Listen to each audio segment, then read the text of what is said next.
Hey, what's up, guys? Tonight topic is Brussels promise to cap price of Russian oil after Putin escalation. Well,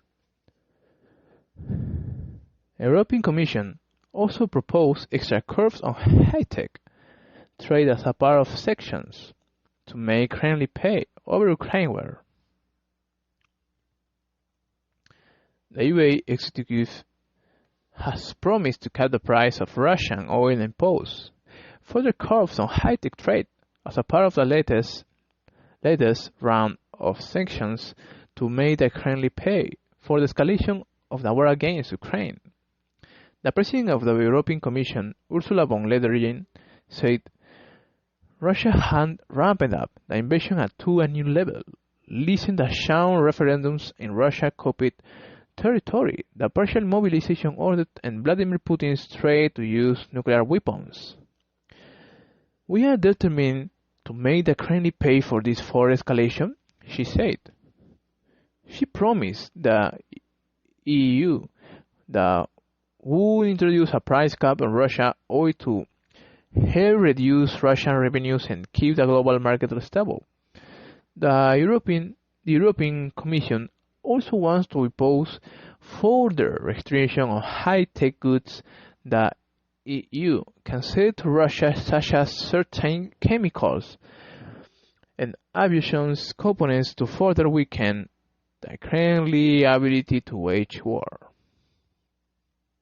Von der Leyen said anyone who helped Russia evade sanctions faced being added to EU's list of restrictive measures. This will have a major deterring effect, she said. Shortly before she spoke, Oleg Ustenko, an economic advisor to Ukraine's President Volodymyr Zelensky, urged the EU to introduce a price cap on Russian oil as soon as possible. Ustenko said Russia was earning hundreds of millions a day from selling oil, which was being channeled to fund a war against Ukraine. Of course, the main goal is to cut off Putin regime from all possible sources of financing. No doubt that the main source of financing for them right now is everything related to fossil fuels, he added. EU nations have spent 98.5 billion euros on Russia oil, gas, and coal since the invasion was launched on 24 February, of which more than 50 billion euros has been on oil, according to the Beyond Coal Tracker. In Ukraine's view, the EU's package of sanctions should be already done. Ustenko told reporters, urging the European Commission to table the proposals as soon as possible. The ambassadors of the EU as 27 member states were briefed by Commission officials on the plan on Wednesday afternoon. While the plans predate the fake referendums organized by Russia in occupied Ukraine, the EU has responded by adding more people to its sanctions list. Officials who work for proxy Russian authorities in Donetsk, Luhansk, Kherson, and Zaporizhzhia, as well as those who have facilitated Jean Pauls, will face EU visa bans and asset freezes. The EU proposal for an oil price cap was widely expanded after a pledge by the G7 early this month. Other plans agreed by the EU's Canada, Japan, the UK, France, Germany, and Italy, France shipping and issuing Russia oil will only be able to operate if they adhere to a price below a yet-to-be-determined level. The plan takes advantage of the fact that most Russian oil shipped and issued by companies operating in the EU and the UK. The price cap pushed by the US Treasury Secretary Janet Yellen and Italy's outgoing Prime Minister Mario Draghi is seen as necessary follow-up to the EU's decision to ban 90% of Russian oil imports at the end of the year. The EU ban on most Russian crude oil purchase comes into force on 5 December, with an embargo on refined products such as diesel following on 5 February. The US was concerned that without action to control oil price, costs for consumers and businesses would soar afterwards. Analysts have said the oil price plan is technically complex and uncertain to work, as China, India, and Turkey, the three largest importers of Russian oil outside the EU, don't support that idea. Ustenko, however, insists pragmatic.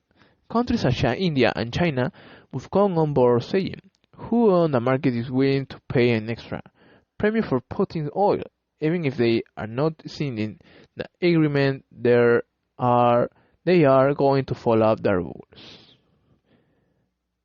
And the European Commission also has to convince EU member states with large shipping industries such as Greece, Cyprus and Malta, but a more difficult hurdle for reaching unanimity is likely to be Hungary, a large consumer of Russian energy that has blamed Western sanctions for causing a global economic war. The sanctions weapon backfired, and the Europeans are paying a sanction surcharge for oil, gas, electricity. The Hungary's Prime Minister Viktor Orban told his parliament on Monday that Orban government also plans to organize a referendum on public support for sanctions well-established tools used to raise the temperatures in its dispute with the EU. Ustenko said the European Commission should consider withholding EU funds from Hungary if the country fails to support sanctions. The legal options for such a step are doubtful, although Brussels has threatened to suspend €7.5 billion of EU funds for Budapest over separate concern about corruption. Another element of the sanctions plan includes a ban on EU's national seating on the boards of Russian companies, a move that would affect the former German Chancellor Gerhard Schröder, who has been exorted for refusing to give up his friendship with Putin. Schröder stood down from Russia oil major Rosneft in May, but retains a role at pipeline company Nord Stream. Offering well-remunerated posts on the governing board of Russia's state-owned enterprise has long been an important element of the Russian government effort to gain undue political influence on EU member states. States the original proposed draft by German government. We should put an end to this attempt of strategic corruption, he said. Diplomats say that proposals were not targeted explicitly at Schröder. After Putin launched the invasion of Ukraine, the former French Prime Minister and presidential candidate François Fillon stood down from positions on the boards of two Russian companies, while the former Australian Councillor Christian Kern quit the board of Russia state-owned railways. And then it's all in all. And I see you that I see you in the next episode, guys. Good night.